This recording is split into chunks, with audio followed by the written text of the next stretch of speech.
Okay, so get ready because we are diving into 1984 by George Orwell. Oh, You yeah. brought us some excerpts from the book, and, well, honestly, they're terrifying.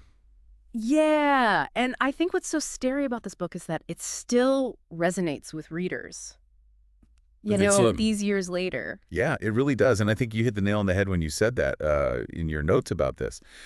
That it's one thing that it's fiction, but it's a little too close to home, Yeah. especially in today's world. Right. And that's what makes it so powerful. I mean, this whole idea of Airstrip One, formerly England, right, where Big Brother's always watching. Always watching. It's like this constant surveillance that you can't escape. No, you can't escape it. I mean, the telescreens are everywhere and the thought police, it's like you can't even think a rebellious thought without... Right. And you even mentioned in your notes how the party manipulates information, like how the enemy changes from Eurasia to East Asia and everyone just accepts it.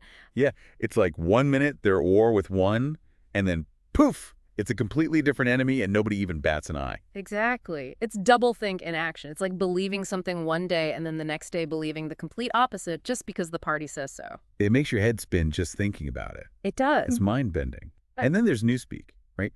The party's attempt to, like, simplify the language, but really it's about controlling what people can even think. Absolutely. It's like they're cutting off any possibility of dissent by eliminating the words for it. It's chilling. Mhm. And in the middle of all this, we meet Winston Smith, this ordinary guy who starts to question everything. Right. And what's his first act of rebellion? He starts a diary, which is incredibly dangerous in this world. Yeah, because even your thoughts are policed, and he knows it's risky. He even writes in his diary, if there is hope, it lies in the proles, talking about the working class. Right. The proles, the ones the party sees as insignificant, and yet Winston sees them as this potential force for change. Yeah, he sees a kind of humanity in them that's been stamped out in the party members. Exactly. They still sing, they still love, they still grieve all the things the party tries to control, and yet Winston has this nagging doubt that you picked up on. Yeah, he's not sure a world run by the proles would be any better. It's like he's craving something different, but he's not even sure what that would look like. Exactly. And I think that speaks to the complexity of Orwell's vision. There's this sense that there are no easy answers, no guarantees, even if they manage to overthrow the party. Right, and it's not just Winston grappling with these ideas. He meets some other characters who really highlight just how messed up life in Airstrip 1 is. Like Syme, the guy who's working on the Newspeak dictionary. Oh yeah, Syme. He's fascinating because he seems to understand the absurdity of what he's doing. Yeah. He even calls the party's propaganda duck speak. Yeah, like he sees right through it. He does, but he still goes along with it. It's almost like he's too intelligent for his own good in that society. Yeah.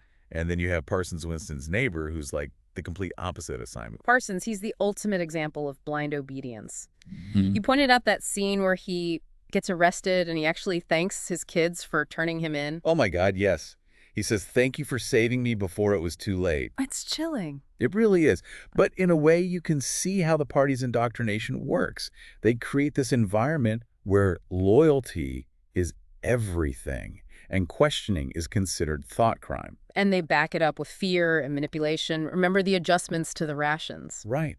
The party's always claiming victory, even when people are starving. It's a constant barrage of misinformation designed to keep everyone off balance. And yet, even in the midst of all this darkness, there's this little spark. What's that? That encounter with Julia, the woman who catches Winston's eye. Yeah. In the square, that split-second glance where they connect. It's like this little act of rebellion. It's a powerful moment. Yeah. And we know it's going to have huge consequences. Yeah, things are about to get a whole lot more complicated. Oh, yeah, it gets intense. It's like that one look opens up this whole other world for them. Winston and Julia, suddenly they're sneaking around, meeting in secret.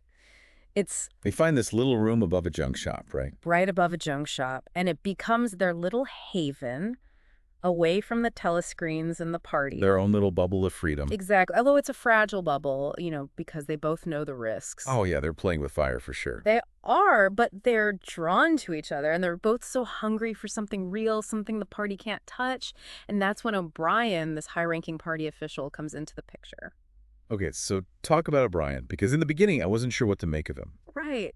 He's such a complex character. At first, you think maybe he's sympathetic to Winston's doubts. Yeah, you get the sense that Winston sees him as a potential ally. Exactly. He thinks O'Brien might even be a member of the Brotherhood, this legendary resistance group. Right, and then they have that secret meeting, and O'Brien confirms that he's part of the Brotherhood. Yeah. It's a turning point in the story because suddenly there's this hope that maybe things can change, but But at the same time, O'Brien makes it clear that rebellion comes at a price. a huge price. He tells Winston and Julia that they're risking torture, imprisonment, even death. And he's not sugarcoating it. Hmm? He describes how the party controls everything, how they vaporize people, rewrite history. It's terrifying. Absolutely. He lays it all out for them, the lengths the party will go to maintain power, and still Winston and Julia are willing to take that risk. It's like this desperate hope that maybe they can be a part of something bigger than themselves, even if it destroys them. And that's where Goldstein's book comes in, the book O'Brien gives them that outlines the Brotherhood's philosophy. Which isn't exactly uplifting, is it? No, it's a pretty bleak assessment of power. It basically says that even if the party falls, there's no guarantee things will be better. And it also reveals Winston's own doubts about the proles. Right. He's not so sure they'd be any better at running things than the party is. It's like this realization that revolution doesn't equal utopia. It's a really complex idea. And then, of course, it all comes crashing down when Winston and Julia are captured. In their secret room, no less. Right in the place they thought was safe. It turns out the party was watching them all along. Talk about a gut punch. It's like this reminder that in this world, there's no escape from Big Brother. It's a chilling thought. And from there, we're plunged into the nightmare of the Ministry of Love. It's like the opposite of love, though, right? The Ministry of Love, I mean, It's completely ironic because this is where the party goes to work on people's minds to break them, to reshape them. yeah, you underlined some parts in the text about this, and it really struck me how it's not so much physical torture, but this like psychological manipulation. Exactly. They want to control Winston's thoughts, his memories. They want him to doubt his own sanity. And they do a pretty good job of it. I mean, reading those passages where Winston starts to wonder if he's always been a party member, if his rebellion was all in his head, It's heartbreaking. Yeah. And then comes Room 101, Room 101. the ultimate symbol of the party's power. Okay, so tell me about Room 101, because that's the part that always gets me. It's where they break you.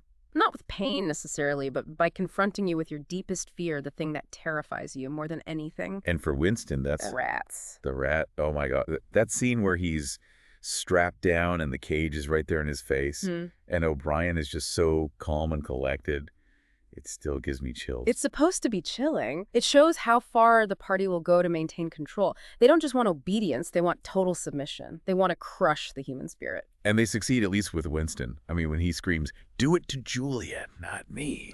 It's like something in him just snaps. He betrays the one person he loved, and in that moment, the party wins. He embraces Big Brother. He accepts their version of truth, even that 2 + 2, 5. It's devastating. Yeah. It really makes you think about like the power of propaganda and how easy it is to manipulate people, especially when you control the information they have access to. Exactly. And what's scary is how relevant that feels today, right? With the way information spreads and how easily people can be influenced. It's like Orwell was giving us a warning. He was, but even in the face of that warning, there's still this tiny spark of hope at the end. You mean when Winston sees Julia again? Yeah, they've both been broken by the party. They've betrayed each other. Their love is gone.